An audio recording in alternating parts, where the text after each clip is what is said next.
В эфире программа «Актуальное интервью», в студии Марфирина Алексеева. Здравствуйте.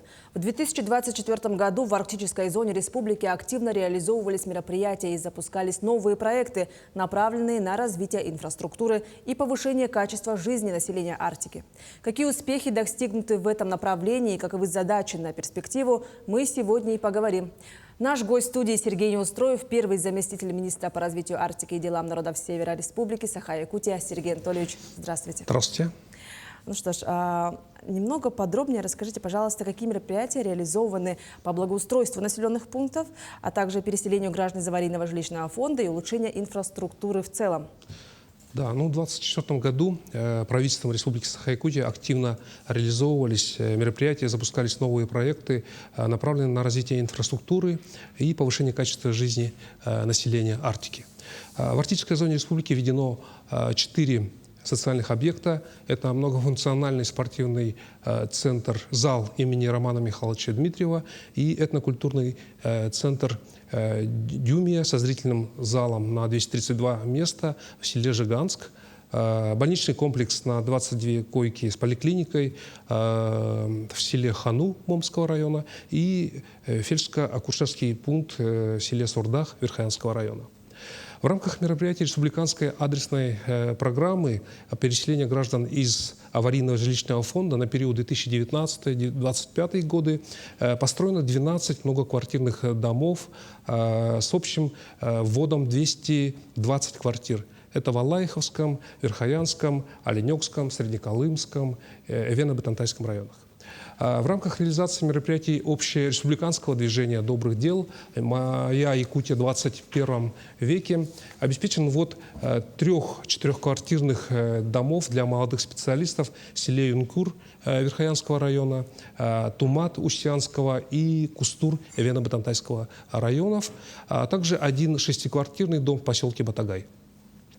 В рамках инвестиционной программы акционерного общества «Саха-Энерго» ведется строительство АДЭС 168 киловатт в селе Хайгардах Верхоянского района и АДЭС 72 киловатт в селе Оттогатах, это Абыйский район, с планируемым сроком ввода в 2025 году. Также продолжается планомерное благоустройство населенных пунктов в рамках региональной программы поддержки местных инициатив. Обеспечено финансирование 68 проектов по благоустройству арктических поселений на общую сумму 184 миллиона рублей. В рамках федерального проекта формирования комфортной городской среды также обеспечено благоустройство сквера в селе Оленёк и площади в городе Среднеколымске. В рамках региональной программы «Чистая вода» обеспечен ввод водоочистной станции в поселке Батагай. Также в 2025 году планируется ввод канализационно-очистного сооружения в поселке Чакурдах в 2025 году. Доставлены и находятся на стадии обустройства 5 объектов термического обезвреживания твердых бытовых отходов. Это в Абыйском, Жиганском, Момском, Оленёкском и Среднеколымских районах. Также разработаны мастер-планы агломерации Тикси-Найба, поселки Усть-Куйга и селе Соскалах.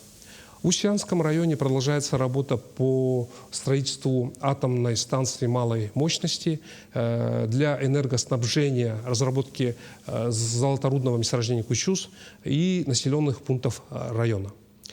В следующем году ожидается ввод общежития на 1500 человек и также строительство производственно-технической базы и автомобильных дорог. Второй год успешно реализуется проект «Мобильные бригады врачей». Выполнено 64 выездов бригад с охватом всех 13 арктических районов. Из них 12 выездов детской, 30 взрослой, 10 стоматологической и 6 психонаркологической бригад. В рамках федерального проекта «Дети Арктики» отдыхом и оздоровлением на Черноморском побережье Краснодарского края обеспечено 179 детей с охватом всех 13 арктических районов. В рамках регионального проекта «Дети Арктики» оплачены проездные расходы 88 детям для участия в мероприятиях, соревнованиях и творческих конкурсах за пределами республики. А как же проходит реализация федерального проекта «Чистая Арктика»? За четвертый сезон собрано порядка 700 тонн металлолома и прочего мусора. Очищена территория порядка 9 га. Это поселок Тикси, поселок Депутатский, поселок Батагай и Эгехая Верхоянского района и селе Соскалах Анабарского района. Всего в акции приняло около 140 волонтеров. Мы надеемся, что продолжим эту работу в следующем году.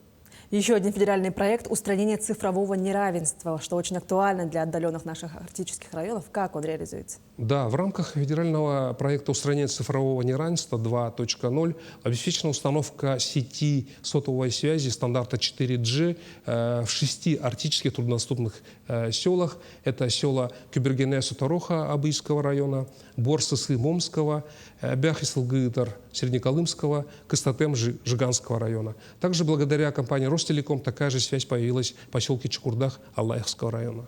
В рамках проекта «Синергия Арктики» в феврале 2024 года в Волс введено по маршруту Жиганск-Бестях-Баханой. Ведется проектирование линии по маршруту из Хандыки с ответвлением поселки Батагай, Батагай-Алыта, Усть-Куйга, Депутатский и Белую гору до Чукурдаха, а также до Тикси. Обеспечение продовольственной безопасности является приоритетным направлением, конечно же, ежегодно. И как это все реализуется? Как сегодня обстоят дела? Да, в этом году утверждена концепция развития сельского хозяйства именно в арктической зоне Республики Саха-Якутия до 2035 года. Будут введены в этом году 2 логистических центра в поселке Батагай и селе Хану Момского района. Также 2 цеха по производству кисломолочной продукции из восстановленного молока в селе Бала Верхоянского района и селе Оленюк. Оказана поддержка 8 предприятиям хлебопекарям Абыйского, Аллайховского, Верхоянского, Жиганского и Среднеколымского районов. На базе пилотных торгово-логистических центров организованы пункты заготовки дикоросов. И в целях увеличения доли потребления местной продукции получено федеральное финансирование на реализацию проекта по строительству цеха по переработке мяса, овощей и дикоросов на базе арктической торгово-логистической компании. Расскажите о государственной поддержке коренных малочисленных народов Севера. Да, оказывается, большая государственная поддержка. Вот в этом году 28 некоммерческих организаций коренных малочисленных народов Севера получили гранты на 10 проектов и укрепление материально-технической базы 18 кочевых родовых общин. Предоставлены субсидии оленеводческим хозяйствам на приобретение передвижных домиков, квадрокоптеров, солнечных панелей, на строительстве 4 коралей и 3 изгородей. Также был приобретен снегоход для кочевой школы в Момском районе. 2 раза с 1 до 2 миллионов увеличен размер поддержки для строительства или приобретения жилья по программе «Молодой оленевод». В этом году выплаты получили 14 оленеводов. Возмещение убытков крупными компаниями из-за нанесения ущерба исконной среде обитания малочисленного народа всегда очень важный вопрос. Расскажите, пожалуйста, в каком ключе решаются такие вопросы? Много ли таких компаний в Арктике? Да, вот в этом году проведено 9 этнологических экспертиз с компенсационными выплатами на 70 миллионов рублей. Было подписано 2 соглашения между Советом представителей коренных малочисленных народов Севера при главе Республики Саха-Якутия с компаниями «Алроса» и «Газпром». Проведены такие масштабные мероприятия, как выездной этап всероссийской конкурсно-образовательной программы «Коренные малочисленные народы Севера», Школа общественной дипломатии, организаторы МГИМО, МИД России при координации ФАДН России. Также проведена стратегическая сессия, где были посвящены разработке концепции развития, устойчивого развития коренных малочисленных народов Сибири, Севера и Дальнего Востока России до 2036 года в рамках 5-го международного форума «Северный форум по устойчивому развитию». И на днях прошел 6-й съезд ЭВЕНов в городе Якутске. А теперь хотелось бы подробно услышать о задачах 2025 года. Ну, в 2025 году мы планируем, во-первых, запуск нового проекта по субсидированию транспортных расходов по доставке строительных материалов для индивидуального жилищного строительства и в арктических районах именно вот с 2025 года. Также у нас будет введена школа-сад 80/40 в селе Сайды и многофункциональный культурный центр в селе Сурдах Верхоянского района. Завершение строительства 7 многоквартирных домов в рамках мероприятий республиканской адресной программы переселения граждан из аварийного жилищного фонда с общим вводом 155 квартир в Анабарском, Момском, Оленёкском и Среднеколымских районах. Ожидается строительство 7 ФАПов в Арктике, ввод торгово-логистических центров в поселке Чакурдах, селе Оленёк, селе Батагай-Алыта Эвено-Бытантайского района. Вот такие планы. Ну что ж, Сергей Анатольевич, спасибо, что вы уделили время и ответили на наши вопросы. Спасибо вам. В эфире была программа «Актуальное интервью». Оставайтесь с нами.